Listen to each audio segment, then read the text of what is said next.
இந்த சூழ்நிலையிலே எனக்காக தேவன் என்ன வேலை செய்து கொண்டிருக்கிறார், தேவன் எங்கே இருக்கிறார், என்ன செய்து கொண்டிருக்கிறார் என்று பார்ப்பதுதான் தேவனுடைய பார்வை.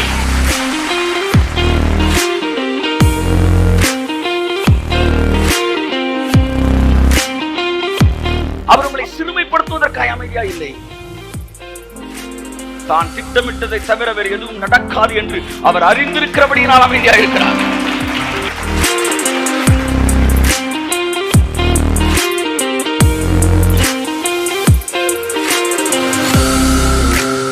அவர் அமைதியா இருக்கிறார்னா அவர் தைரியமா இருக்கிறார்னு அர்த்தம். உன் தலையிலிருந்து ஒரு தலைமுடியும் கீழே விழாதுன்னு அர்த்தம்.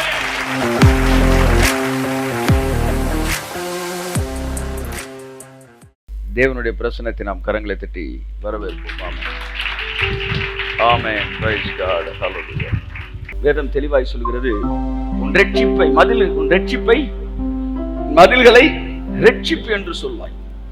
உங்க ரட்சிப்பு உங்களை சுத்தி மதிலா இருக்கு. இந்த பார்வை உங்க ஆவிக்குரிய கண்கள் திறக்கப்பட்டு இதை பார்த்துட்டீங்கன்னா, இந்த ரட்சிப்புன்ற மதிலுக்குள்ளதான் நான் இருக்கிறேன் அப்படி நீங்க பார்த்துட்டீங்கன்னா, உங்கள்ட்ட இருக்கிற வியாதிகள் எல்லாம் பார்த்த நிமிஷத்துல மறைஞ்சிடும். ஆமாங்க, மசம் உட்கார்ந்துருக்கீங்க, நம்ப முடியலையா? கையை தட்டுறதுக்கே அவ்வளவு யோசிக்கிறீங்கன்னு கேட்கிறேன். ஆமா, அப்புறம் எதுக்கு டாக்டர்ஸ் கேட்குறீங்களா? ஆமா, நீங்க சுகமாயிட்டீங்கன்னு கன்ஃபார்ம் பண்றதுக்கு தான் டாக்டர்ஸ். கை தட்டுங்க ஒரு அவருக்கு. ஆமே. So when your spiritual eyes open, அது திறக்கப்படும் போது, நீங்க திறக்கும் போது உங்களை சுற்றி இருக்கிற எல்லாமே வேற டைமென்ஷன்ல தெரியும். இன்னைக்கு தான் உங்கள்ட்ட பேச போறேன். ஸோ பிகினிங் உள்ள என்டர் ஆகும்போது உங்க அரணை பாருங்க, உங்க கோட்டையை பாருங்க. பார்த்த மாத்திரத்துல யாரும் உங்களை தொட முடியாதுன்ற பாருங்க. ஒரு மர்டர் நடந்திருக்கு, இல்லை ஒரு கேஸ் நடக்குன்னா சுத்தி வந்து கவர்மெண்ட்ல இருந்து ஒரு என்ன போட்டுருவாங்க, ஃபென்ஸ் போடுவாங்க, சும்மா ரிப்பன்லாம் போடுவாங்க. போட்டுட்டு வேறு யாரும் உள்ள பிரவேசிக்க கூடாது, கேஸ் நடந்துகிட்டு இருக்கு, இல்லை ட்ரேஸ் பண்ணிட்டு இருக்க, உள்ள வந்து அந்த மர்டருக்கான விஷயத்தை நடந்துக்கிட்டு பெரிய கோட்டெல்லாம் வெறும் ரிப்பன் தான் போட்டிருப்பாங்க. நம்ம ஒரு மாதிரி சீல் எல்லாம் போட்டு அடிக்கல, அப்படி ரிப்பனை தான் கட்டிருக்கோம், சீல் உள்ளதான் அடிச்சிருப்பாங்க. இதை ஒருத்தன் கிழிச்சிட்டு உள்ள போறது ரொம்ப ஈஸி, ஆனா எவனும் போக மாட்டான். ஏன்னா அதை தொட்டா என்ன விளைவுன்றது அவனுக்கு தெரியும். அவன் ஏற்கனவே கொலகாரனை தேடிட்டு இருக்காங்க, தொட்டுட்டீங்கன்னா நீ தான் கொலகாரன் உள்ள வைக்கிறதுக்கு ரெடியா இருக்கிறாங்க. அதனால வெறும் ரிப்பன் தான் தொட மாட்டாங்க. நான் சொல்லவா, உங்களை சுத்தி நூல், வெறும் நூல்ல கர்த்தர் கோட்டை கட்டினாலும் தொட மாட்டான், தொட முடியாது. இருப்பதை பார்க்காதீர்கள், உங்க மாம்ச கண் பார்க்கிறத யோசிக்காதீங்க, ஆவியின் கண்கள் சொல்லுகிறதை நம்புங்கள். கரங்களை தட்டி கர்த்தருக்கு நன்றி சொல்லுவோம். அதுதான் உண்மை, அதுதான் உண்மை, அதுதான் உண்மை. அது என்னன்னா ராஜபாதை. அது கத்தி வைக்காத சவரகன் கத்தி, பிள்ளையின் மேல் சவரன் கத்தி. ஆமா, சிம்சன் சொன்ன வார்த்தை. நான் அதையே பார்த்துக்கிட்டு இருக்கேன். 4 ஸ்கேன்ல வேற படம் இருந்துச்சு, 5வது ஸ்கேன்ல நம்ம எதை பார்த்தோமோ அது மெதுவா உள்ள இறங்கி, ஒருவேளை டாக்டர் சொன்ன வார்த்தையினாலே மனமடைந்து கலங்கி போய் நீங்க அமர்ந்திருக்கலாம், இல்ல மற்றவர்கள் சொன்ன வார்த்தையினாலே இதுதான் நடக்க போகுதுன்னு சொல்லியிருக்கலாம். அவங்க எல்லாம் அவங்க சஜஷன் தான் சொன்னாங்க. இந்த பூமியில எல்லாருக்கும் சஜஷன் சொல்லதான் உரிமை இருக்கு, ஒரே ஒருத்தருக்கு தான் ஜட்ஜ்மெண்ட் சொல்ல உரிமை இருக்கு. ராஜாதி ராஜா, கர்த்தாதி கர்த்தர், தேவாதி தேவன், அவர் ஒருவருக்கு நியாயம் தீர்க்கிற அதிகாரம் உண்டு. ஆக இவங்க சொன்னதெல்லாம் ஜட்ஜ்மெண்ட் கிடையாது, இவங்க சொன்னதெல்லாம் சஜஷன். தேவன் சொல்லுவது நல்லா கையை தட்டி. அதனால உங்கள் படம் முடிவிடவில்லை, உங்கள் கதை முடியவில்லை. தேவன் சொல்லுகிறது எதுவோ அது என்றென்றைக்கும் நிற்கும். தேவன் எனக்கு சொன்னபடியே ஆகும். காற்று அடிக்குது, புயல் வீசுது. பவுல் சொல்றான், இதை குறித்து உங்கள் ஒருவருடைய இருதயம் கலங்க வேண்டாம், உங்கள் தலைமயிர் ஒன்றும் கீழே விழாது. நாளை நான் ராயனுக்கு முன்பாய் நிற்க வேண்டும், தேவன் எனக்கு சொன்னபடியே நடக்கும். இந்த காற்று சொல்றது நடக்காது, இந்த கடல் சொல்றது நடக்காது, இந்த புயல் சொல்றது நடக்காது, கேப்டன் சொல்றது நடக்காது. தேவன் எனக்கு சொன்னதுதான் நடக்கும். நல்லா தட்டுங்க, நல்லா தட்டுங்க, நல்லா அல்லேலூயா சொல்லுங்க, ஸ்தோத்திரம் சொல்லி அந்நிய வார்த்தையில தட்டுங்க. அபிஷேகம் இறங்கட்டும், மூடி கிடக்கிற மாம்ச கண்கள் திறக்கப்படட்டும், குறிப்பிடித்த கண்கள் எல்லாம் திறக்கப்பட்டு தெளிவாய் மாறட்டும். இயேசு கிறிஸ்துவின் ரத்தம் தெளிக்கப்படட்டும். In the name of Jesus. Yes, let everyone spiritual life be brightened in Jesus name. எது வேணாலும் நடக்கட்டுமையா, நான் சொன்னதான் நடக்கும்னா. கேப்டன் ஒண்ணு சொன்னா, அதான் மாலுமி ஒண்ணு சொன்னா, நூற்றுக்கருவி ஒன்று சொன்னா, வேலைக்காரன் சொன்னார்கள், கைதிகள் ஒன்று சொன்னார்கள். ஆனால் அவர்கள் சொன்னதெல்லாம் நடக்கல, பவுல் சொன்னது நடந்தது. இத்தன் வேதம் சொல்லுகிறார், அவர் ஞானிகளின் ஞானத்தை அவமாக்குவார், குறி சொல்கிற குறியெல்லாம் நிர்மூலமாக்குவார், தம்முடைய ஊழியக்காரனின் வார்த்தையை கனப்படுத்துகிற தேவன் இன்றைக்கு உயிரோடு கூட இருக்கிறார். கரங்களை கட்டி கர்த்தருக்கு நன்றி சொல்லுவோம். இன்றைக்கு உயிரோடு கூட இருக்கிறார். உங்களுக்காண்டி எல்லாத்தையும் முடிச்சிருக்கிறார். ஆமென் சொல்லுங்க, இயேசுவின் நாமத்தினால ஆமென் சொல்லுங்க. அவர் அமைதியாக இருக்கிறார் என்று நீங்கள் நினைத்துக் கொண்டிருக்கும் போது அவர் உங்களை சிறுமைப்படுத்துவதற்காக அமைதியா இல்லை. தான் திட்டமிட்டதை தவிர வேறு எதுவும் நடக்காது என்று அவர் அறிந்திருக்கிறபடியினால் அமைதியா இருக்கிறார். உங்கள் வாழ்க்கையில வைத்திருக்கிற நல்ல நினைவுகளை தவிர வேறு எதுவும் உங்கள் வாழ்க்கையில் நடக்காது என்பதை அவர் அறிந்திருக்கிறபடியினால் அமைதியா. எப்பவுமே அவர் கூட பழகினவங்க எல்லாரும் போற வழியில போறதுக்கு பதட்டப்பட மாட்டாங்க. கொஞ்சம் வெயிட் பண்ணியா, கர்த்தர் இருக்காரு, நமக்கு ஒரு ராஜபாதை வச்சிருக்காரு. அவர் அமைதியா இருந்தார்னா அது அவரோட மெஜஸ்டிக்கை காட்டுது. நம்மள மீறி ஒன்றும் நடக்காதையா, ஏன் பதற? பக்கத்துல வசூல், ஏன் பதற? அவர் அமைதியா இருக்காரு, பதறாத. அவர் அமைதியா இருக்கிறனால சந்தோஷப்படு, சந்தோஷப்படு. ஆஹா, அவர் அமைதியா இருக்காருன்னா அப்ப மேட்டர் முடிஞ்சிச்சு. எல்லாரும் போயிட்டாங்க, எல்லாரும் செட்டில் ஆயிட்டாங்க. தலைவர் இருக்காரு கூட, தலைவர் இருக்காரு, அமைதியா இருக்காரு. அமைதியா இருக்காருன்னா சத்தமா கையை தட்டு. ஏன்னா நம்மளை மீறி என்னடா நடந்துரும்னு அமைதியா இருக்கிறாரு. அவர் அமைதியா இருக்கிறது எவ்வளவு அர்த்தம் இருக்கு, அவ்வளவு ஸ்ட்ராங் ஃபெய்த். நான் பிளான் பண்ணதை விட வாழ்க்கையில எவனாச்சும் கையை வச்சிட முடியுமா? எவனாச்சும் கையை வாழ்க்கையில வைக்க முடியுமா? அதனாலதான் அமைதியா இருக்கிறேன். அல்லேலூயா. அமைதியா இருக்காரு. இந்த பக்கம் பரபரப்பு இருப்பாங்க ஒரு குரூப், இதான் கிறிஸ்தவ வாழ்க்கை. ஒரு பக்கம் சொல்லுங்க அமைதியா இருப்பாரு, இங்கிட்டு பார்த்தா அமைதியா இருக்கெல்லாம் ஆவியில இருந்து, இங்கிட்டு திரும்பி பார்த்தா பரபரப்பா இருக்கு. சார் இப்ப விட்டா போச்சு, இப்ப உடனே இந்த ஆபரேஷன் பண்ணுங்க, இப்ப உடனே நீங்க இந்த வீடை கட்டிருங்க, இப்ப உடனே இதை வாங்கிருங்க, இப்ப உடனே செஞ்சிருங்க. இங்கிட்டு ஃபுல்லா பரபரப்பு. இங்கிட்டு பார்த்தா என்பரனே துருகமே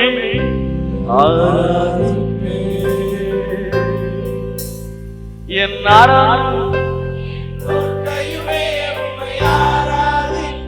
ஒரு பக்கம் பார்த்தா பந்தி அப்படியே ஒரே லைஃப்ல வேற டைமென்ஷன்ல பாத்தீங்கன்னா அப்படியே இருக்கு. அவர் இருக்காரு, வாக்கு தத்தம் செய்த கர்த்தர், வாக்கு தத்தம் செய்தவர், வாக்கு மாறிடா. ஆமென். இந்த பக்கம் பார்த்தா சிச்சுவேஷன் வேற மாதிரி. இப்படிதான் உங்க வாழ்க்கை, இப்படிதான் வந்து உட்கார்ந்து இருக்கிறீங்க. இப்போ உங்களை என்ன செய்ய போறேன்னா, இங்கிட்டு திரும்பிட்டு உங்க முகத்தை அப்படி திருப்பி இங்கிட்டு பாரு. ஒரு நல்ல தேவன் உனக்கு நிற்கிறார். இவரை மீறி ஒண்ணு நடக்காத வாழ்க்கையில தைரியமா எந்திரிச்சு போ வீட்டுக்கு, பயப்படாத. உன்னை விலை கிரயம் கொடுத்தவர் வாங்கியிருக்கிறார். உன்னை தொடுகிறவன் அவருடைய கண்ணின் மணியை தொடுகிறான். ஆமென், ஆமென், ஆமென். ஹல்லேலூயா. அப்ப இங்கிட்டு பார்த்துட்டு பதட்டமா இருந்து அப்படியே பின்னால் மேனேஜர் வந்துருவார், நீ உள்ள போதான் போறீங்க. அதுக்கு பேசாம இந்த பக்கம் பார்த்து அந்த பதற நேரத்தை கொஞ்சம் அப்படியே ஒர்ஷிப் பண்ணலாமே. இல்லையா சொல்லுங்க. அவரை பார்த்து ஒருத்தர் நிற்கிறான், பிள்ளை மறித்து விட்டது போதகரை, தொந்தரவு செய்ய வேண்டாம், அப்படியே வந்துருங்கன்றான். அவரை டிஸ்டர்ப் பண்ணாதீங்க. ஏன்னா அவர்கிட்ட சொன்னா அவர் மாத்திடுவாரு, பிசாசுக்கு தெரியுது. அதனால இப்படியே வந்து இந்த பக்கம் பார்த்து அவர் சொல்றாரு, பயப்படாதே, விசுவாசம் சார். சிச்சுவேஷன் முதல்ல விட மோசமாயிரு சார், பயப்படாதே. சுகம் இல்லைன்னு வந்தான் சார் கேஸ், இப்ப டெத் ஆகி போச்சு. ஆனா அவர் பாருங்க, ஒன்லி ஃபைட், பிலீவ் ஒன்லின்றார். நம்ப மட்டும் செய், நம்ப மட்டும் செய். நான் ஒன்று சொல்லிட்டேன்னா நான் அதை கட்டாயம் செய்வேன். கட்டுங்க. நல்லா நல்லா நல்லா நல்லா நல்லா உங்களுக்கு வாக்கு தத்தம் கொடுத்தாருல. ஓ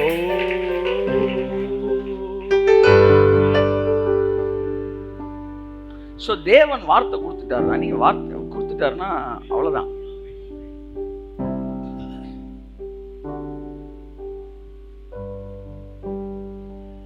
ஒரு முறை தீர்க்கதரிசி சொன்னார், 80வது வயதிலே நான் இதை செய்வேன்னு வந்து தீர்க்கதரிசி சொன்னார். அப்ப உடனே நான் முடிவெடுத்தேன், அப்ப 80 வயசுல உறுதியா வாழ்றோட வாழ்க்கையில.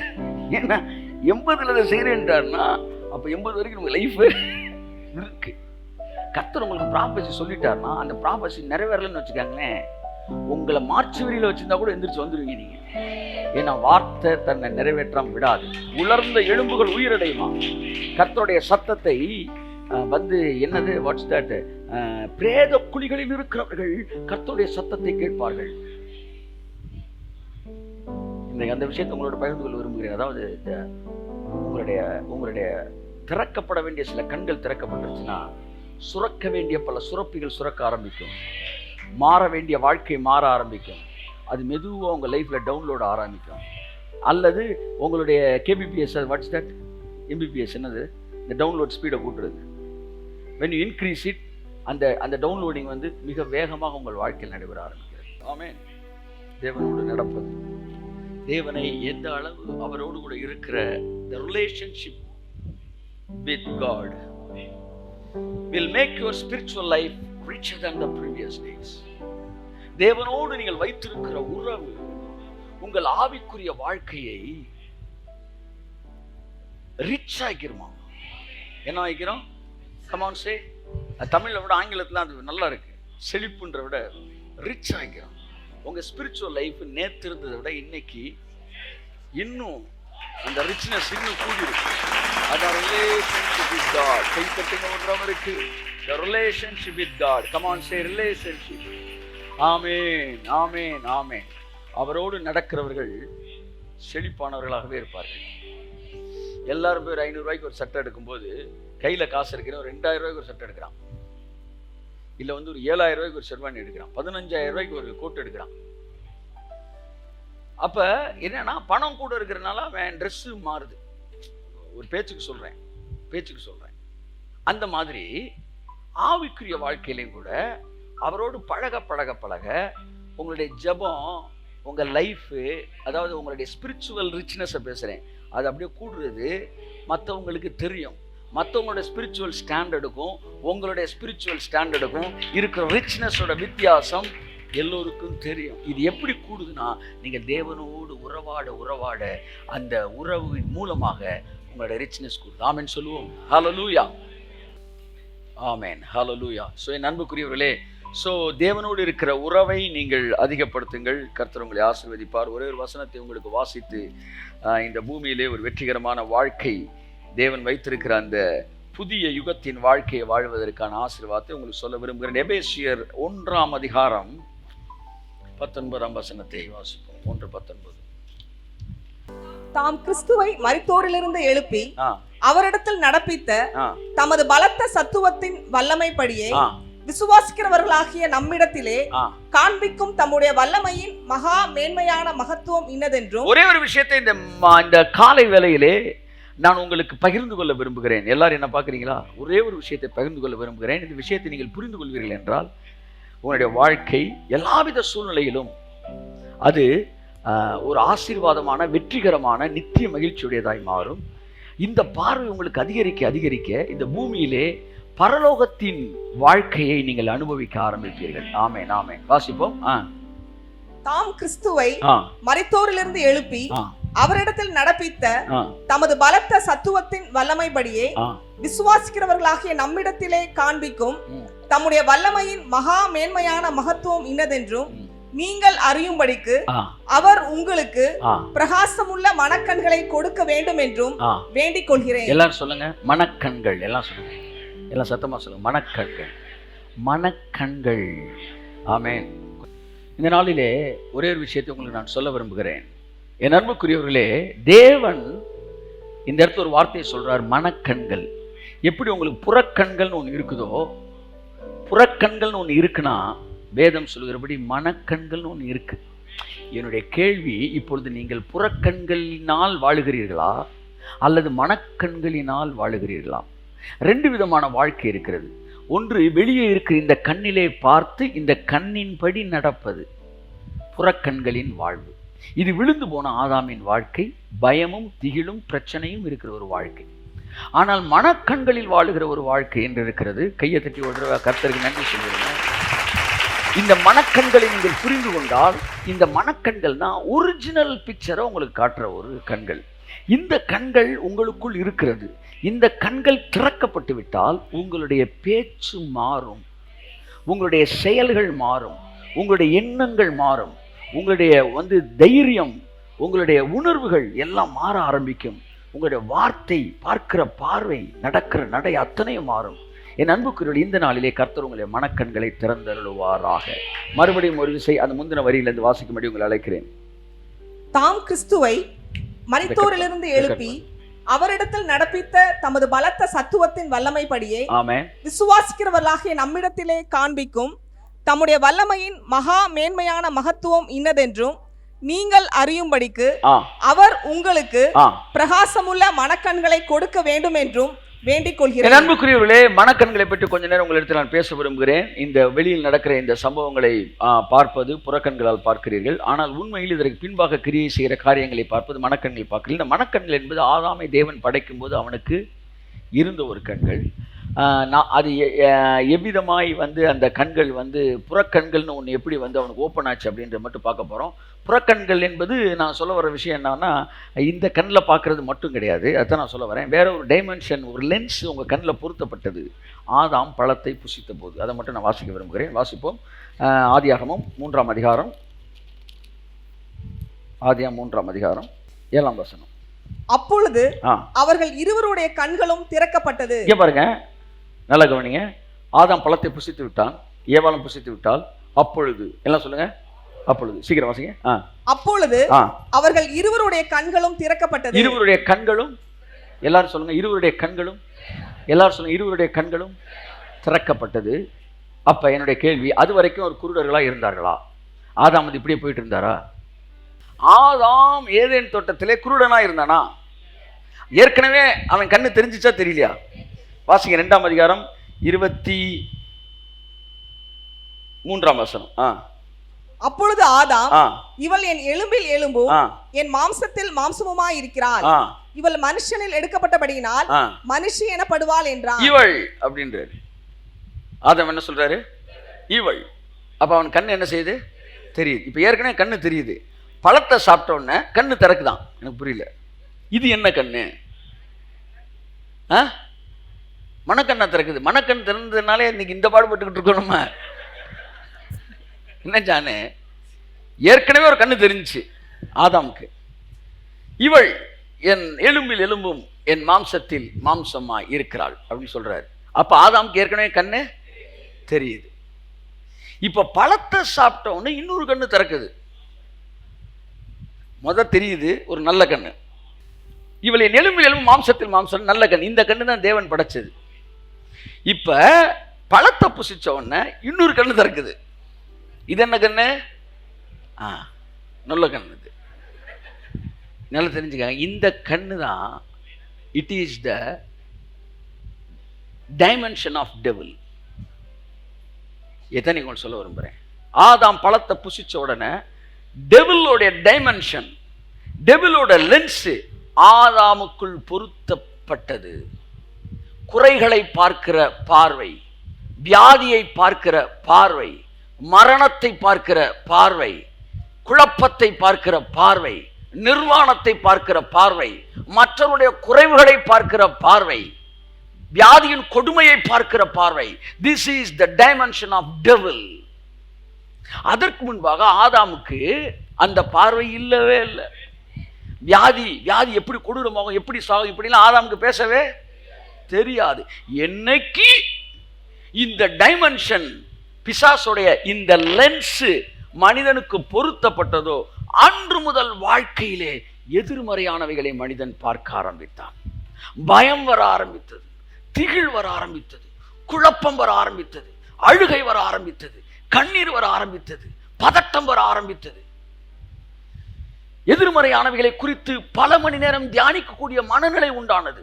அதன் விளைவாய் வியாதிகள் அவன் பார்த்தது அவனுக்குள் கடந்து வர ஆரம்பித்தது.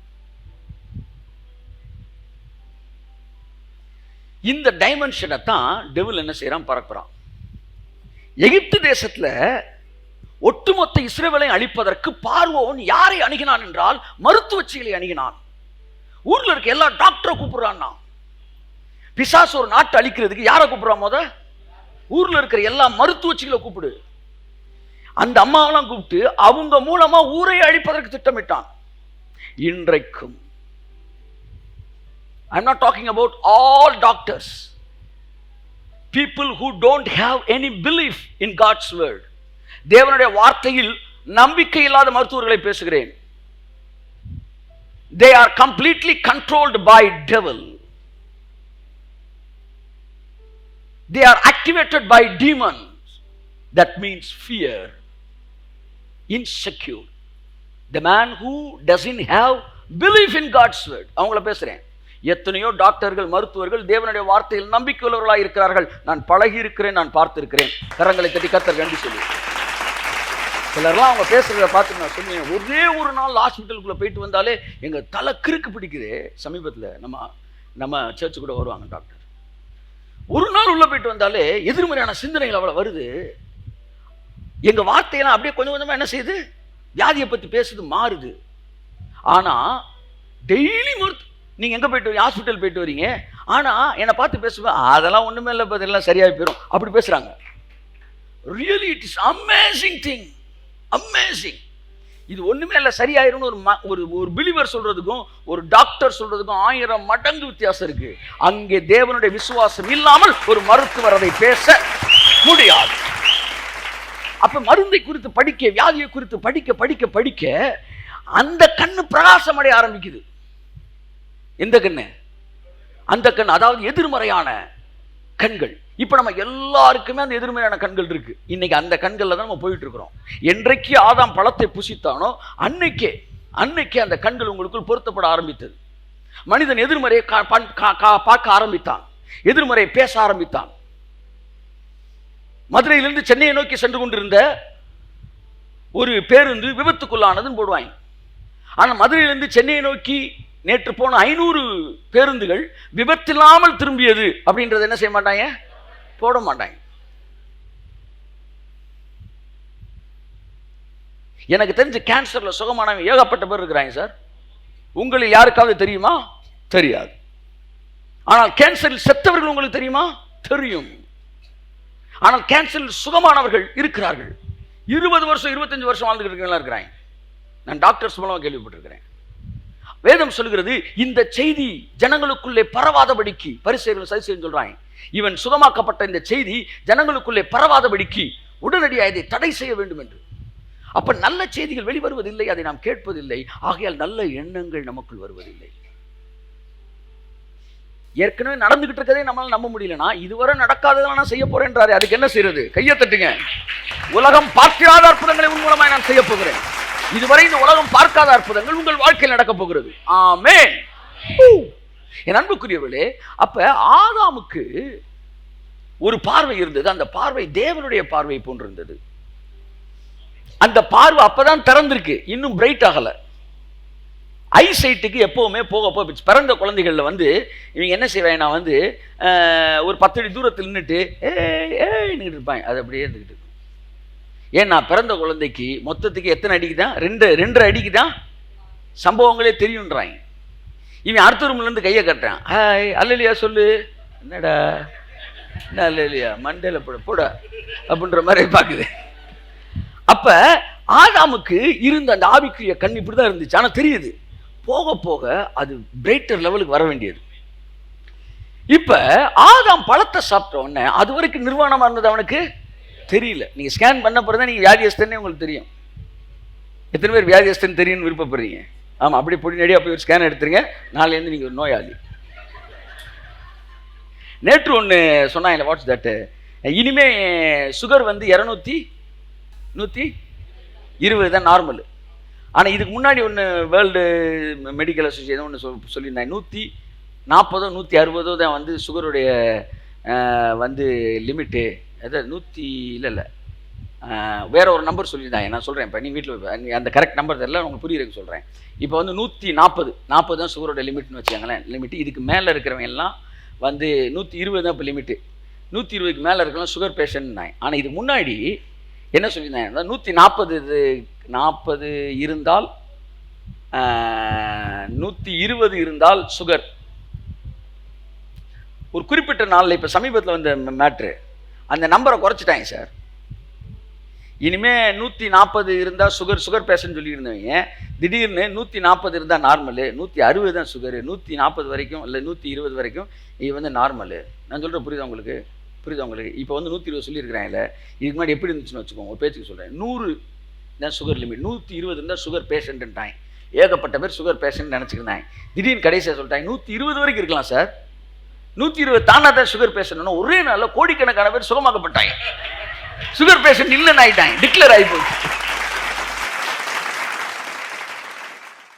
இந்த சூழ்நிலையிலே எனக்காக தேவன் என்ன வேலை செய்து கொண்டிருக்கிறார், தேவன் எங்கே இருக்கிறார், என்ன செய்து கொண்டிருக்கிறார் என்று பார்ப்பதுதான் தேவனுடைய பார்வை.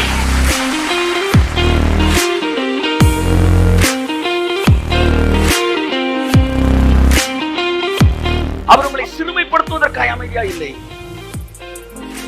தான் திட்டமிட்டதை தவிர வேறு எதுவும் நடக்காது என்று அவர் அறிந்திருக்கிறபடியினால் அமைதியா இருக்கிறார்.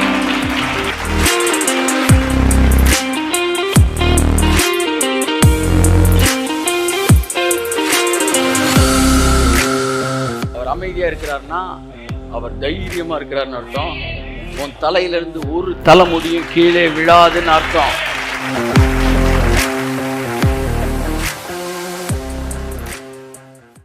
ஒரே ஒரு இன்ஃபர்மேஷனு, இப்போ ஒன்றும் இல்லை, இப்போ 120 இருக்கீங்கன்னா ஒரு அனௌன்ஸ்மெண்ட், 110க்கு மேலே இருந்தால் சுகர் பேஷண்ட்னா இப்போ பாதி பேர் சுகர் பேஷண்ட்.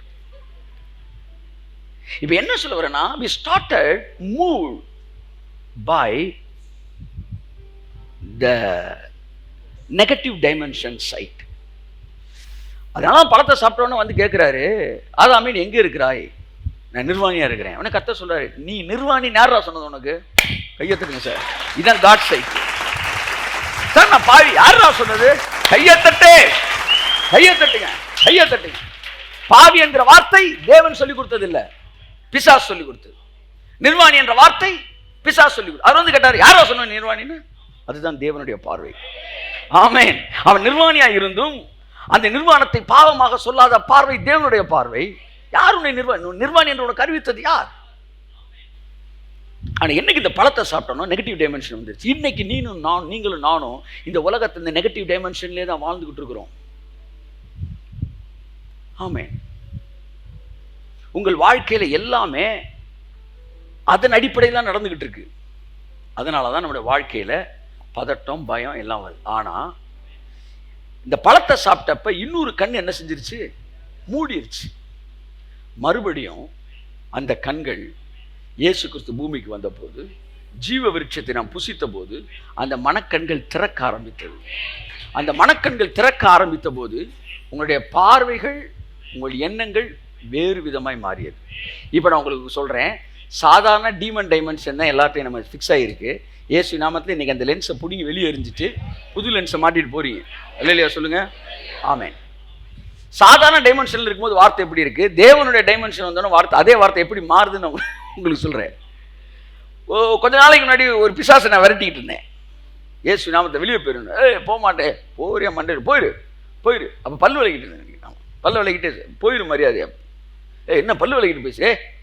அப்புறம் வாயக்கு பிடிச்சிட்டு அவன்கிட்ட பேசுகிறேன், கிளம்புறியா இல்லை ஏசு? நான் உடனே அந்த ஆவி சொல்லிச்சு, நான் போகிறேன் ஆனால் மீண்டும் நான் வருவேன் அப்படின்ச்சு. இது அதிசயம், அட்வர்டைஸ்மெண்ட் மாதிரி பேசிக்கிட்டு இருக்கேன் நீ. அது சொல்லிச்சு, திரும்ப நான் வருவேன், நான் விலகவே மாட்டேன், நான் திரும்ப உன்னை வந்து மீட் பண்ணேன். போ அப்படின்னு அனுப்பிச்சி விட்டுட்டு அந்த உடனே 2 நாள் எனக்குள்ள இது ஓடிக்கிட்டே இருந்துச்சு. திரும்ப வரேன் இருக்கானப்பா. டமால் ஏதாச்சும் கிளாஸ் எழுதி தட்டி விட்டா ஏசு நாமத்துல அந்த மாதிரி ஆகிப்போச்சு. அவனோட வெற்றி என்ன தெரியுமா? போற பொண்ணை போட்டு விட்டு போடாம பாருங்க, அதுதான் அவனோட வெற்றி. இது வரைக்கும் நான் இருந்தனால நீ பயந்தேன், இப்போ நான் இல்லாமலே நீ பயப்படுவேன்.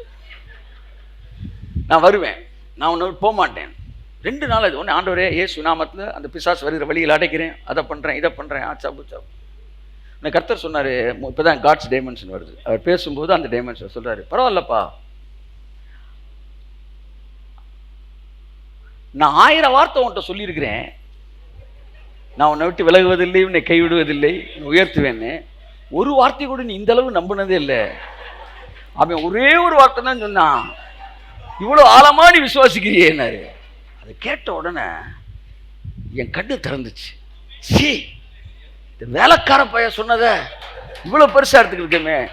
ராஜா எஜமானன் சொல்றாரு, நான் உன்னை விட்டு விலகுவதும் இல்லை, உன்னை கைவிடுவதும் இல்லை, உன்னை தொடுகிறவன் என் கண்ணின் மணியை தொடுகிறான் என்று சொல்லி இருக்கிறாரே. ஏன் அதை இரவும் பகலும் நான் தியானிக்கவில்லை? ஏன் அதை குறித்து நான் சிந்திக்கவில்லை? இந்த சூழ்நிலையிலே எனக்காக தேவன் என்ன வேலை செய்து கொண்டிருக்கிறார், தேவன் எங்கே இருக்கிறார், என்ன செய்து கொண்டிருக்கிறார் என்று பார்ப்பதுதான் தேவனுடைய பார்வை. அதுதான் மனக்கண்கள் திறக்கப்பட்ட ஒரு பார்வை. எல்லா சூழ்நிலைகளிலும் வியாதி என்ன செய்கிறது என்பதை மருத்துவர்கள் பார்க்கிறார்கள். எல்லா சூழ்நிலைகளிலும் பிசாசு என்ன செய்கிறார் என்பதை குறி சொல்வர்கள் பார்க்கிறார்கள். எல்லா சூழ்நிலைகளிலும் தேவன் என்ன செய்து கொண்டிருக்கிறார் என்பதை விசுவாசி பார்க்க வேண்டும். இப்பொழுது ஒரு கேள்வியை நான் கேட்கிறேன், உன்னுடைய வாழ்க்கையில இப்பொழுது தேவன் என்ன செய்து கொண்டிருக்கிறார்? ஆச்சா, தூங்கிட்டு இருக்கிறாரா? என்ன செய்யறாரு? அதை பத்தி நான் யோசிக்கவே இல்லை சார். யோசி. வியாதி என்ன செய்யுதுன்னு யோசித்தியே, சூழ்நிலை என்ன செய்து யோசித்தியே, சத்துரு என்ன செய்யறான்னு யோசித்தியே, தலைவர் என்ன செய்யறாரு, தேவன் என்ன செய்யறான்னு யோசிக்கல. ஒவ்வொரு சூழ்நிலையிலும் தேவன் என்ன செய்து கொண்டிருக்கிறார். நான் சொன்னேன் சமீபத்தில் 2 நாளுக்கு, நீ ஏன் அமைதியா இருக்கிறீங்க ஆண்டவரே? Why do you keep your mouth in mum? ஏன் அமைதியா இருக்கிறீர்? அப்ப தேவன் டைமென்ஷன் பேசுறாரு, நான் அமைதியா தான் இருக்கிறேன், யாருக்கு என்னது, ஆனா ஏன் அமைதியா இருக்கேன் தெரியுமா? அப்படின்னா அவர் அமைதியா இருக்கிறார்னா அவர் தைரியமா இருக்கிறார்னு அர்த்தம். உன் தலையிலிருந்து ஒரு தலைமுடியும் கீழே விழாதுன்னு அர்த்தம். போயிட்டே இருங்க, போயிட்டே இருங்க, வேற எதுவும் டைரக்ஷன் இல்லைன்னு அர்த்தம். போட்டு சுரண்டிக்கிட்டே இருக்கக்கூடாது. கார் டிரைவர் ஓட்டும்போது நீங்கள் வழி சொல்லிக்கிட்டே வரணும். ரைட்டில் போங்க, லெஃப்ட்டில் ஊருக்குள்ளே போகும்போது எப்படி சார் போக நம்ம கேட்பான், நம்ம பேச்சு வாக்கில் மறந்துடும். Right sir, right. நீங்கள் நம்ம ஓட்டுற மாதிரி நினச்சிக்கிட்டு நம்ம ரோடு வந்தால் ஆட்டோமேட்டிக்காக வண்டி விளையாது, சொன்னாதான் வளர்ப்பார். ஆனால் மெயின் ரோட்டில் போகிறீங்க 4 ways, அது ஒரு 100 கிலோமீட்டர் ஒரே ரோடு போயிட்டுருக்கு. அப்போ டிரைவர் வந்து எப்படி சார் போகணும், எப்படி சார் போகணும், எப்படி போகணுமா, தலையில் போடா, அதான் ஒரே ரோடு தானே இருக்குது, போயிட்டே இருக்க வேண்டியானே. அந்த 100 கிலோமீட்டர் சொல்லிக்கிட்டே இருக்கணுமா, நேராப்போ நேராப்போ ஓரம்போ அப்படி சொல்லணுமா? தேவையில்லை. அப்போ இப்படியே போயிட்டே இருக்குன்னா என்ன அர்த்தம்? சரியாத்தான் போயிட்டு இருக்குன்னு அர்த்தம். தேவன் அமைதியாக இருக்காருன்னா என்ன அர்த்தம்னா சரியாத்தான் வாழ்க்கையில் எல்லாம் நடக்கும். பயப்படாத, நான் உன் கூட இருக்கிறேன், திகையாதே, கலங்காதே, நான் உன் தேவன், நான் உன்னை பலப்படுத்தி உனக்கு சகாயம் பண்ணுவேன், நான் என்ன செய்கிறேன் என்று பார்ப்பதுதான் மனக்கண்களின் பார்வை. இதுக்கு தான் பவுல் ஜோமன்னா எங்களுக்கு பிரகாசமான மனக்கண்களை தந்துருள வேண்டும் என்று சொல்லி நாங்கள் வேண்டிக் கொள்கிறோம். ஆமென் சொல்லுங்க. என் அன்புக்குரியவர்களே, கிறிஸ்தவ வாழ்க்கை என்பது மனக்கண்கள் திறக்கப்பட்ட ஒரு வாழ்க்கை. ஆமென் சொல்லுவோம். எங்க இருந்து? எபேசியர் 17 வசனம் ஸ்டார்ட் ஆகுது. நம்முடைய கர்த்தராகிய இயேசு கிறிஸ்துவின் தேவனும் மகிமையின் பிதாவுமானவர் தம்மை நீங்கள் அறிந்து கொள்வதற்கான ஞானத்தையும் தெளிவையும் அளிக்கிற ஆவியை உங்களுக்கு தந்துள்ள வேண்டும் என்றும் தாம் நம்மை அழைத்ததினாலே. ஞானத்தையும் தெளிவையும் அளிக்கின்ற ஆவி, எல்லாரும் சொல்லுங்க. இந்த ஞானத்தையும் தெளிவையும் அளிக்கிற ஆவி உங்க மேல இறங்கிடுச்சு. the presence of God, எல்லாம் சொல்லுங்க. ஹலோ ஃபர்ஸ்ட் சொல்றேன். when the spiritual eyes will open, when will the spiritual eyes open? எப்பொழுது உங்கள் ஆவிக்குரிய கண்கள் திறக்கப்படும்? ஞானத்தையும், எல்லாம் சொல்லுங்க, தெளிவையும் அளிக்கின்ற ஆவி, எல்லாம் சொல்லுங்க, ஆவி. come on say the spirit of God, come on say spirit of God. whenever you come to prayer, நீங்க வந்தவொடனே கட கட கட கடன்னு ஒப்பிக்க ஆரம்பிக்கிறோம். 1 2 தொடங்கிடவே கூடாது. உட்கார்ந்த உடனே அந்த ஆவி அப்படியே இறங்கணும். You must be connected with the presence of the Lord. எத்தனை பேர் இங்க அமர்ந்திருக்கிறவர்கள் தேவ பிரசன்னத்தோடு இணைக்கப்பட்டு இருக்கிறீர்கள்? நான் சொல்லவா தேவனுடைய பிரசன்னத்தோடு நீங்கள் இணைக்கப்பட்ட மாத்திரத்திலே உங்கள் மனக்கண்கள் திறக்கப்பட ஆரம்பிக்கிறது. அப்பொழுது சூழ்நிலையிலே தேவன் என்ன செய்து கொண்டிருக்கிறார் என்பதை உங்கள் கண்கள் பார்க்க ஆரம்பிக்கிறது. நீங்க மாம்சத்துல பாடி, மாம்சத்திலே சிந்திச்சு, மாம்சத்திலே யோசிக்கிற வரைக்கும் உங்களுக்கு வியாதியும் வறுமையும் பிரச்சனையும் எதிரிகளும் மட்டுமே கண்கள் படுவார்கள். சில நேரம் சிலர் அனுப்புற SMS பார்த்தா எப்பவுமே எதிர்மறையானதாகவே இருக்கும். காரணம் என்னன்னா, இந்த உலகத்தை அவர் எதிர்மறையாவே பார்த்திருக்கிறார்கள். என்னை யாரும் என்கரேஜ் பண்ணல, என்னை யாரும் தூக்கி விடல, என்னை யாரும். ஏன் அதுல போயிட்டு இருக்கீங்க? come to the right dimension, right dimension. என் அன்புக்குரியவர்களே, நீங்கள் ஆவியானவரோடு இணைக்கப்பட்ட உடனே உங்க கண்ணு திறக்கப்பட்டுரும். நீங்க ஐசியூக்குள்ள ஒரு ஆள் பக்கத்துல நின்றுட்டு இருப்பீங்க, நீங்க ஆவிக்குரிய கண்ணு திறக்காம நீங்க ஜெபம் பண்ணிக்கிட்டே இருப்பீங்க. ஜெபம் பண்ண பண்ண பண்ண பண்ண பண்ண அவர் இன்னும் இழுத்துக்கிட்டு போற மாதிரியும், கடைசியில் அப்படியே ஒரு பக்கம் தலையை சாய்ச்சி கீழே விழுந்துடுற மாதிரியும், கடைசியில் 4 பேர் தூக்கிட்டு போற பாரு. இந்த படம் ஓடிக்கிட்டே இருக்கும், நீ என்ன செஞ்சுக்கிட்டே இருப்ப? ரிப ரப ரிப ரப ரிப ரபன்னு பழைய கிரைண்டர் சுத்துற மாதிரி ரிப ரிப ரிப ரிப. ஆனா இந்த பாருங்க, அந்த மனக்கண்கள் திறக்கப்படுகிற அனுபவம். இப்ப ஆவியானவரோட அந்த இடத்த நீங்க இணையணும். இணைஞ்ச உடனே நான் சொல்றேன், உங்க ஸ்பிரிச்சுவல் ஐஸ் ஓப்பன் ஆன உடனே உங்க கண்ணுக்கு அவர் நாளைக்கு காலையில வீட்டில் உட்காந்து என்ன சாப்பிட்டுக்கிட்டு இருக்கிறாரு அப்படின்னு காட்டுவார். கருத்து சாப்பாடு மெனு கூட மாறாது சார், அப்படியே காட்டுவார். அவர் எந்திரிச்சு உட்காந்து சாப்பிட பார்த்துட்டீங்களே, இனி விசுவாசம்னு ஒன்று உங்களுக்கு சொல்லவே வேணாம், தலைக்கு மேலே எந்திரிச்சு நிற்காது. இயேசுவின் நாமத்தில் ஒரு தடவி கொடுத்து வெளியே வந்துடுவீங்க, மேட்ரு சால்வ் ஆயிடும். கைத்தறிங்க ராமே. பார்த்தேன், இயேசு நீர்க்கோவை உள்ள வியாதி உள்ளவனை அழைத்து, அவனே கேட்கவே இல்லை, வாப்பான்னு கூப்பிட்டாரான். கூப்பிட்டு கைகளை வைத்தார். 18 வருஷம் கூனியா இருந்த ஒரு அழைத்து கைகளை வைத்தார். ஒன்றும் சொல்ல, தடவி தான் கொடுத்தாரு. தடவுனார், எந்திரிச்சிட்டாங்க. ரிக்கா பாராலாம் கிடையாது, தடவி கொடு, தொட்ட ஒன்று. அப்ப என்ன டைமென்ஷன்ல அவர் இருந்திருப்பாரு பாருங்க. அப்ப அந்த டைமென்ஷன் வந்துருச்சுன்னா ஃபெய்த் தானா வந்துடும். அதான் சொல்றேன், விசுவாசம் மனக்கண்கள் திறந்த உடனே உங்க கண்ணு ஒரு காட்சியை பார்க்குது. பார்த்த உடனே மனசு அதை விசுவாசிக்க ஆரம்பிக்குது. என் ஒய்ஃப் கன்சீவ் ஆனப்போ, இதுக்கு முன்னாடி கன்சீவ் ஆனப்புற அது தொடர்ந்து அந்த கரு தங்க வேண்டும் என்று சொல்லி பல விதமான ஒரு நியூஸ் அதை சுற்றி இருக்குது. ஏஜ் இப்படி ஆயிடுச்சு, திடீர்னு மிஸ் ஆக வாய்ப்பு இருக்குது, இப்படி ஓடிட்டே இருக்குது. கிடக்குள்ள இதை பதட்டம் இருந்துச்சு, ஜோம் பண்ணியிருக்கேன். திடீர்னு ஒரு நாள் விஷனை காமிச்சார். இப்போ யோவான்ட்டு எப்படி இருக்கானா, நான் அப்பயே அப்படி காட்டுற கண்ணில். அது ஊழியக்காரர் சொல்கிற, தூக்கி அந்த இதை தூக்கி அப்படி கையில் போடான், பிடிச்சிக்கடாங்க, கபக்குன்னு பிடிச்சி அப்படி கருத்துறவங்க குழந்தைய தூக்கி போடுவார். நீ டம்முன்னு பிடிச்சிட்டு போயிட்டு நான் ஓடுன்னு சொல்ல போகிறாரு அப்படின்னு சொன்னேன். நான் கண்ணில் பார்த்தேன், நான் ஜஸ்ட் சா. பார்த்த உடனே என் மனசுல இந்த அவிசுவாசம் போய் டக்குன்னு ஒரு ஸ்ட்ராங் ஃபெய்த் வந்துருச்சு. என்னன்னா, ஆவியின் கண்கள் திறந்த உடனே இன்னும் 5 மாதம் கழிச்சு என்ன நடக்க போகுதுன்றது முன்னாடியே காட்டிட்டார். நான் சொல்லவா, மருத்துவர்கள் சரி, மனிதர்கள் சரி, கெஸ் பண்ணுறவங்க இவங்க எல்லாம் ஒரு ஃபீல் பண்ணி ஒரு கெஸ் பண்ணி ஒன்று சொல்லுவாங்க. ஆனால் கண்ணு திறக்கப்பட்டா 5 வருஷம் கழிச்சு எப்படி இருக்கும் உங்கள் லைஃப், இப்போ நீங்கள் பார்க்கலாம். இதை பார்த்த பிறகு உங்களுக்கு அவிசுவாசம் ஒன்று வரவே, ஞானத்தையும் தெளிவையும் அளிக்கின்ற ஆவி உங்களுக்கு வரும்போது எல்லாம் சொல்லுங்கள், பிரசன்ஸ் ஆஃப் காடு. எல்லாம் சொல்லுங்கள், தேவனுடைய பிரசன்னம். எல்லாம் சொல்லுங்கள், தேவனுடைய பிரசன்னம். இன்று முதல் ஜெபத்திற்கு நீங்கள் முக்கியத்துவம் கொடுக்குறேன். நீங்கள் ஜெபம் பண்ணுங்க வேணான்னு சொல்ல, முதலாவது பிரசன்னத்திற்கு முக்கியத்துவம் கொடுங்கள். யாரை பார்த்து ஜெபிக்க போறீங்க, அவர் வரட்டும், அவர் அந்த இடத்துல இறங்கட்டும், அவரோட இணைஞ்சு அவரோட கை ஓருங்க. அப்படியே அந்த அறைக்குள்ள தேவ பிரசன்னம் கடந்து வரட்டும். அண்ட் ரூமாக் அப்படி ஜெபித்த போது செத்து கிடந்த தன் பிள்ளை உயிரோடு எழுப்பினார். Presence of God is very important in your life. இந்த நாள் முதற்கொண்டு உங்களை சுற்றி தேவ பிரசன்னம் இருக்குது. அருமையான தேவ பிள்ளையே, வெறும் வார்த்தையினால் மூவ் பண்ணுகிற ஒரு அனுபவம் என்பது the first level experience. The second level experience is moving in presence, moved by the presence of the Lord. பிரசன்னம் எங்க திரும்ப God's presence அதுல இருக்கும்போது உங்களுக்கு எதிர்மறை எண்ணம் வராது. எழுதி கொடுக்கிறேன்னு வைத்துக் கொள்ளுங்கள். அந்த பிரசன்ஸ் உங்களை எப்பவுமே பாசிட்டிவ்ல வச்சிருக்கு. ஏன்னா அவருடைய சமூகம் உங்களுக்குள்ள இருக்கனால எல்லாவற்றை குறித்த நேர்மறையான பார்வை மட்டுமே உங்களுக்கு தேவன் கொடுப்பார். அதனால பவுல் சொல்றாரு, அந்த பிரகாசமான மனக்கண்கள், இந்த மனக்கண்கள் திறக்கப்படுது. திறந்தவுடனே அந்த கண்ணு பிரகாசம் அடையுமா. பிரகாசமான மனக்கண் உங்களுக்கு தந்தரல வேண்டும் என்று சொல்லி உங்களுக்காக நான் வேண்டிக் கொள்கிறேன். அடுத்த வசனம் வாசிங்க. எல்லா துரைத்தனத்துக்கும் அதிகாரத்துக்கும் பாருங்க, கண்ணு திறந்தோன்னு உங்க பார்வை எப்படி வரும் பாருங்க. எல்லா துரைத்தனத்துக்கும், எல்லா வியாதிக்கும், எல்லா அதிகாரத்திற்கும், வல்லமைக்கும், கர்த்தத்துவத்துக்கும், இம்மையில் மாத்திரமல்ல மறுமையில் பேர் பெற்றிருக்கிற எல்லா நாமத்துக்கும் மேலாய் அவர் உயர்ந்திருக்கத்தக்கதாக என்றைக்கு மனக்கண்கள் திறக்கப்படுகிறதோ அப்பொழுது எல்லா விதமான வல்லமைக்கு மேலாய் தேவன் சிங்காசனத்தில் அமர்ந்திருப்பதை உங்கள் கண்கள் பார்க்க ஆரம்பிக்கும். உங்கள் வாழ்க்கை பயப்படாது. உங்கள் மனக்கண் இந்த நாள் திறக்கப்படும். உங்கள் மனக்கண் திறக்கப்பட ஆரம்பிச்சிருச்சுன்னா எதிர்மறைக்கு நீங்க பயப்பட மாட்டீங்க. இங்க பாருங்க, பைபிள்ல நிறைய வார் நடந்திருக்கு. எல்லா வார் நடக்கும்போது ஜோம் பண்ணிக்கிட்டே எல்லாம் பண்ண மாட்டாங்க. மோசே எத்தனையோ வார் நடந்திருக்கு. ஆனா அமலேக்கியர்களோடு வார் பண்ணும்போது மட்டும்தான் மோசே ஜோம் பண்ணான். மற்ற எல்லா வாரம் நீங்க போய் போர் பண்ணுங்க பண்ண ஜோம் பண்ணுன்னு சொல்லலை. ஏன்னா அந்த அமலேக்கியர்களை பற்றி ஒரு பிக்சரை ஆவியானவர் பல வருஷங்களுக்கு முன்பு எனக்கு கொடுத்தார். இந்த அமலேக்கியர்கள் என்பவங்க அவங்க ஃபுல்லா மந்திரவாத கூட்டங்கள், விச்சு. அப்ப இந்த அமலேக்கியர்கள் என்ன செய்வாங்கன்னா, ஒரு 40,000-50,000 பேர் போர் வீரர்கள் நிற்பாங்களாம்.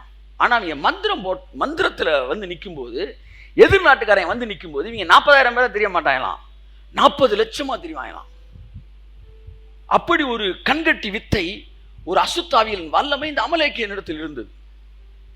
அதனாலதான் எதிரே வர்றவன் இவன் ஒரு 1,00,000 பேரோட வருவான், இவன் வெறும் 40 தான். ஆனா 40 லட்சம் பேர் தெரிஞ்ச உடனே அவளை கூட்டத்தை பார்த்தவொடனே இவனுக்கு பாதி பேருக்கு என்ன ஆயிரும், உருகி ஓடிடும் ஈரல்.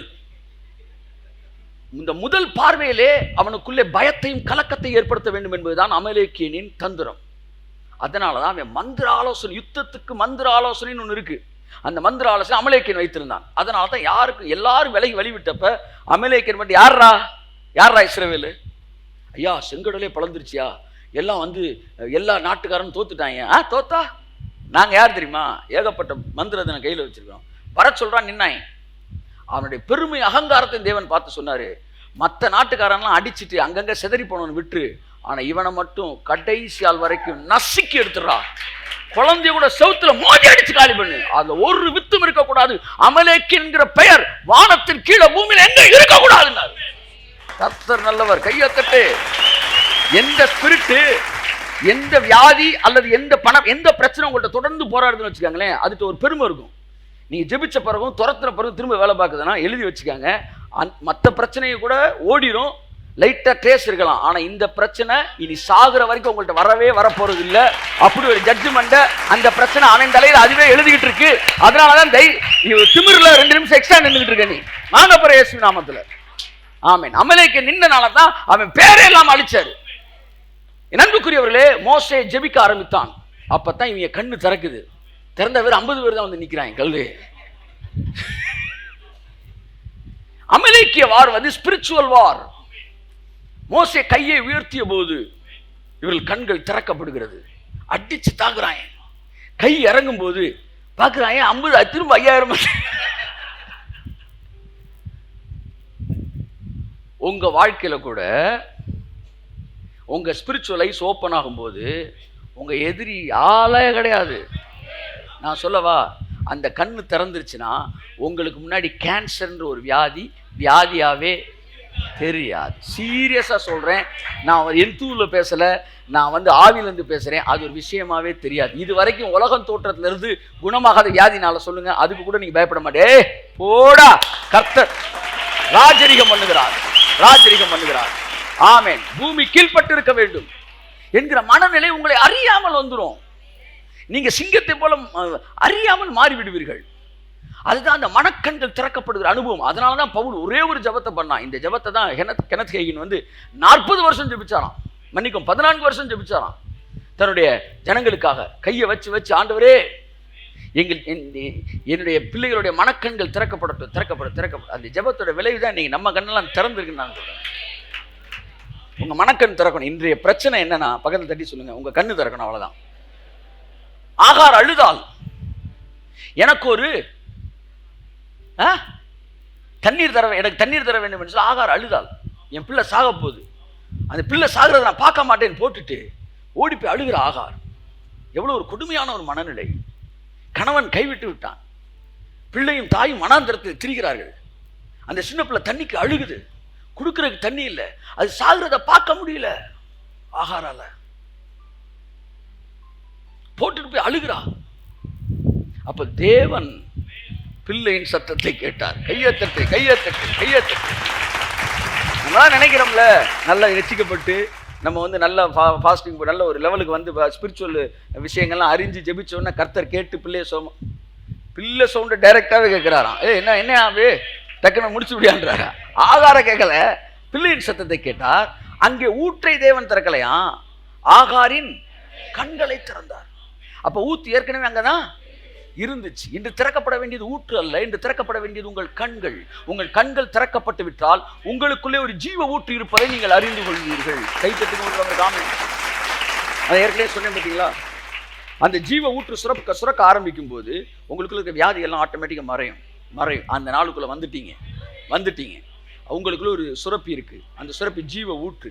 எப்படி வந்து சேட் நியூஸை கேட்கும் போதெல்லாம் உங்களுடைய கண்ணீர் சுரப்பி வேலை செய்கிறதோ, பயமுறுத்துற விஷயத்தை கேட்கும்போது உங்களுக்குள்ள வேறு சுரப்பி வேலை செய்கிறதோ, அப்படி தேவனுடைய வார்த்தையை கேட்கும்போது உங்களுக்குள்ள ஜீவ சுரப்பி வேலை செய்கிறது. இப்பொழுது அந்த சுரப்பி வேலை செஞ்சுக்கிட்டு இருக்கு. உங்களுடைய சுகரை அழிக்கக்கூடிய ஒரு சுரப்பி இப்பொழுது வேலை செய்து கொண்டு இருக்கிறது. சுரக்காத இன்சுலின் எல்லாம் இயேசு நாமத்தில் சுரக்கிறது. உங்க வயிற்றில் இருக்கிற கேன்சர், உங்கள் சரீரத்தில் இருக்கிற கேன்சர், எந்த விஷயம் இருந்தாலும், அல்லது உங்களுக்கு இருக்கிற டிபி அல்லது HIV, what ever it maybe, உங்களுக்குள்ள ஒரு ஜீவ சுரப்பி இருக்கு. இந்த வார்த்தையை நீங்க கேட்டுக்கொண்டு இருக்கும்போது இந்த சுரப்பிலேருந்து அப்படியே டிராப்பா உள்ள இருந்து வெளியே வருது. அது போய் உங்க HIV, உங்க டிபி, உங்க tumour, what ever it maybe, அதை அப்படியே ஹீல் பண்ண ஆரம்பிக்கும். ஸோ ஒன்று பிரசன்ஸ் ஆஃப் காட் வந்த உடனே பாருங்க, மனக்கண் திறக்குது. திறந்த உடனே துரைத்தனத்துக்கு, அதிகாரத்துக்கு மேலே இருக்க கடவுளை பற்றி பேச ஆரம்பிக்கிறான். நீங்களும் அப்படி பேச ஆரம்பிப்பீங்க. ஆமேன்னு சொல்லுங்க. ஒரே நாள் நடக்கல, பரவாயில்ல சார், இன்னைக்கு திறந்துட்டாலே போதும். அதுக்கப்புறம் அந்த சின்ன பிள்ளை கண்ணு கொஞ்சம் கொஞ்சமாக பிரைட் ஆகி, இப்போ நான் பக்கத்து ரூம்லேருந்து கையை காமிச்ச கூட நான் க்ளீனாக பார்க்குறேன். அப்படின்னு நான் ஃபோனில் பேசிக்கிட்டு இருந்தால் இப்படி பால் குடிச்சிக்கிட்டு இருக்கேன், திரும்பி பார்க்குறான். நான் பார்க்குற பார்வையில் என்ன ஸ்டைலு, என்ன லுக்கு அப்படின்ற மாதிரி அப்படியே சிரிச்சுக்கிட்டே அப்படி பார்க்குறது. நான் கவனிக்காம டக்குன்னு பார்க்க, ஒருத்தர் என்ன நம்மளை ரசிச்சுக்கிட்டு இருக்கான் பார்த்தேன் சிரிச்சு திரும்ப வேலையை தொடங்குறான். இப்போ அவனுக்கு எவ்வளோ தூரத்தில் இருக்கிற மட்டும் தெரிய ஆரம்பிக்குது. அப்படித்தான் உங்கள் ஸ்பிரிச்சுவல் ஐஸ் இருக்குது, மனக்கண்கள். அது திறந்த உடனே கர்த்தர் நிற்கிறது தெரியும், கர்த்தர் வேலை செய்யறது தெரியும். அவர் நிற்கிறத பார்த்தோன்னா உங்களுக்கு வியாதி மேலே பயமே இருக்காது, சூழ்நிலை மேலே பயமே இருக்காது, கடன் மேலே பயமே இருக்காது, எதிர்காலத்தை பற்றி பயமே இருக்காது. அவர் கூட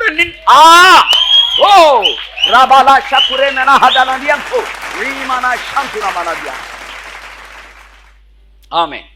அதான் ஒரு பிசாசு துரத்தும் போது அசுத்தாவி ஊழியக்காரன் சொல்லிச்சான், ஏய் உன்னை கொல்லாமட மாட்டான்டா அப்படின்னு. எப்பவுமே டயலாக் ரொம்ப தெளிவா பேசுறான். அவன் வசன மனோகர வசன பயங்கர வேலையில அவனை பயமுறுத்த வேண்டும் என்று பேசுறான். பேசுறது கொஞ்சமே இவர் என்ன செஞ்சுட்டாரா, என்னடா அப்படி பேசிட்டு இருக்கான், கொண்டு வந்து போடுவாம என்னன்னு சொல்லிட்டு அந்த அசுத்தாவி பிடிச்சாலும் நாக்க இவ்வளவு தூரத்துக்கு தொங்குதான். உன்னை கொல்லாமட மாட்டேன். உன்னை சொல்ல, என்னை தொட்டுப்பார், என்னை தொட்டு நீ இந்த இடத்த நன்றியான்னு பார்ப்போம். கர்த்தருடைய ஆவியான மேலே இருக்க என்னை தொடுறா சொன்ன உடனே தாவி சொல்லிச்சான், உன்னை தொடுறா இருந்தால் தான் உங்கள் அம்மா வயிற்றுல இருந்த போய் உன்னை தொட்டிருப்பேன். ஆனால் அன்னைக்கு என்னை தொட முடியாதபடி யார் உன் பக்கத்தில் நின்னாரோ அவர் தான் இன்னைக்கு உன் பக்கத்தில் நிற்கிறார். ஆமே, அவர் உன் பக்கத்திலே நிற்கிறார். உன் வலது பக்கத்தில் நிழலாக இருக்கிறாரா. நிழல் ஒன்று என்ன, எந்திரிச்சு வீட்டை பக்கம் போயிருங்க, அவ்வளோதான். ஆமாம், கிளம்பிடுங்க. அவர் இருக்கார் சார். இன்னையிலேருந்து உங்கள் மனக்கண் திறக்கப்படட்டும். அப்படியே அவரை ஜஸ்ட் சீக்கிம் இந்த கண் எப்போ திறக்கப்படும்னா, பைபிள் சொல்லுது, யோனத்தான் அவங்க அப்பா சவுல் போர் செஞ்சு போயிட்டு இருக்கும்போது யோனத்தான் எல்லாம் போகிறான். சவுல் சொல்லிட்டான், 3 நாள் ஃபாஸ்டிங், எவனும் பச்சை தண்ணி கூட குடிக்கக்கூடாது, ஜெயிக்கிற வரைக்கும் ஃபாஸ்டிங். ஜெயிக்கிற அன்னைக்கு ஃபாஸ்டிங் போட்ட முதல் புத்திசாலி இது, போருக்கு ஃபாஸ்டிங் போட்ட முதல் புத்திசாலி சவுல் தான். உடனே எல்லாம் சாப்பிடாம இருந்து கத்தி இப்படி பிடிச்சிக்கிட்டு இருக்கிறாங்க. ஓ ராபாலா ஷான் பிடிச்சிக்கிட்டு இருக்கிறாங்க. எல்லாம் போங்கன்னு போது எவனும் அப்படியே தலை கிரு சுற்றுது. இப்போ இந்த யோனத்தான் மட்டும் என்ன செய்கிறான், திடீர்னு என்ன செய்கிறான், ஒரு தேன் கூட்டை பார்க்குறான். பார்த்த உடனே அந்த தேன் சூப்பராக இருக்கப்பா அப்படின்னு கேட்குறான். சொன்ன உடனே ஆமாம் சார் அப்படின்னு பக்கத்தில் ஒரு தின்னுக்கிட்டு இருக்கான். டக்குன்னு ஒரு அம்பை எடுத்து ஒரு வில், அது என்ன வில்ல அம்பு தானே, அதை டக்குன்னு குத்தி, அந்த ஈட்டிலேருந்து குத்தி அதை எடுத்து அப்படியே சாப்பிட்றான். பைபிள் சொல்லுது, அந்த தேனை புசித்த உடனே அவன் கண்கள் தெளிவடைய ஆரம்பித்து, தெளிவடைஞ்ச உடனே சிங்கிள் மேடா போய் அடிச்சு தகர்க்கிறான். அதுதான் தேனை புசிக்காதவன் 1000 பேர் சாதிக்காததை தேன் சாப்பிட்ட ஒருத்தையும் சாதிச்சிருவான். வேதம் சொல்லுகிறது, வார்த்தை தேனிலும் தேனிலும் மதுரம் உள்ளது. ஆமே, அவர் வார்த்தையை புசிக்கும் போது உங்க கண் திறக்குமா, மனக்கண்கள் திறக்கப்படுகிறது. திறந்த உடனே 10,000 பேர் வேணாம் சார் நடுங்கிட்டு இருக்கான், ஒரே ஆளு வேண்டாம் மாப்பிள்ள பார்த்து இறங்கி அடிப்பீங்க. ஏன்னா அதுதான் தேன் புசித்தவனின் பார்வை. 2 பேர் போய் ஜெயிச்சுட்டு வந்துட்டாங்க. தேனை புசியுங்கள், உங்கள் கண்கள் திறக்கப்படும், மனக்கண்கள் திறக்கப்படும். தேவனோடு இருக்கிற உறவு, அந்த பிரசன்னம் இருக்கு பார்த்தீங்களா, அந்த பிரசன்ஸ்ல எப்பவுமே ஜெபம் பண்ண உடனே பிரசன்ஸ்ல கனெக்ட் ஆயிடணும். ரூம்குள்ள போன உடனே சுவிட்சை போட்டுட்டு தான் நான் ஃபேனை போட்டுட்டு தான் உட்காருங்க. அந்த மாதிரி நுழைஞ்ச உடனே டக்குன்னு கனெக்ட் ஆகி அப்படின்னு அடுத்த வேர்ல்டுக்குள்ள என்ட்ரு ஆயிடணும். என்ட்ரு ஆன பிறகு அன்பின் பரலோக பிதா, அதுக்கப்புறம் தான் வரணும். தொடக்கத்தில் சாத்தியம் இல்லாது இருக்கலாம், ஆனால் அது நீங்க தனி ஜெபத்தில் சாத்தியமாகும் போது பொது இடத்திலும், அது பொது இடத்துக்கு வரும்போது டக்குனு கனெக்ட் ஆக முடியாது. ஏன்னா முன்னாடி ஒரு 500 பேர் உட்காந்துருக்காங்க போது உங்க மைண்ட் இங்கேயே தான் போகும். அதனால என்ன செய்யுது, வாய் மாம்சத்தில் ஜெபிக்க ஆரம்பிக்கும். ஆனால் அதில் நீங்கள் ஜெயிச்சிட்டீங்கன்னு வச்சு ஒன்றுமே இல்லை, அப்படியே கனெக்ட் ஆகி இவங்களை மறந்துட்டு அப்படியே கனெக்ட் ஆகிட்டீங்கன்னா டக்குன்னு யார் அந்த மல்லிகான்றுவீங்க, யார் அந்த mightily. God will use you mightily. அப்படி அந்த சுவிட்ச் ஓவர் ஆகுறீங்க பாருங்க, அப்ப கண்ணு திறந்துடும். திறந்துட்டா சக்கு சக்கு சக்கு சக்கு சக்கு சக்குன்னு குத்திடுவீங்க. என் அன்புக்குரியவர்களே, இந்த நாளிலே தேவன் உங்களை அந்த ஆசீர்வாதத்தை கொடுக்க விரும்புகிறார். ஆவியானவர் சொன்னார், வந்திருக்கேன் பிள்ளைகளுடைய மனக்கண்களை நான் திறக்கப் போகிறேன், திறந்திருக்கிற மனக்கண்களை நான் பிரகாசம் அடைய வைக்கப் போகிறேன். The more you hear the voice of God, the more your spiritual eyes will be brightened. ஆமென் சொல்லுவோம். ஆதாம் பழத்தை புசித்த போது ஒரு எதிர்மறையான டைமென்ஷன் வந்துருச்சு. நம்ம எல்லாருக்கும் அந்த டைமென்ஷன் இருக்கு. அந்த டைமென்ஷன்ல விடுதலை பெற்று ரட்சிக்கப்பட்ட நாம் காட்ஸ் டைமென்ஷனுக்குள்ள வரும்போது எல்லாமே சந்தோஷமா இருக்கும். ஆமென். நித்திய மகிழ்ச்சி அவன் தலைமையில் இருக்கும், சஞ்சலம் தவிப்பும் ஓடிப்போம், எல்லாவற்றுக்குமான கரையத்தை அவர் செலுத்தி இருக்கிறார். ஆக என் வாழ்க்கை எல்லாம் நல்லா தான் நடந்து ஆக வேண்டும். ஏனென்றால் நான் கிரயம் கொடுத்திருக்கிறேன். ஆகவே எனக்கு எல்லாம் சரியா நடக்கும். ஆமென் சொல்லுங்க. ஹல்லேலூயா. ஸோ தைரியமாய் கடன் செல்லுங்கள். கர்த்தர் உங்களை மனக்கண்கள் திறக்கப்பட்ட கிறிஸ்தவனாய் வைத்திருப்பாராக.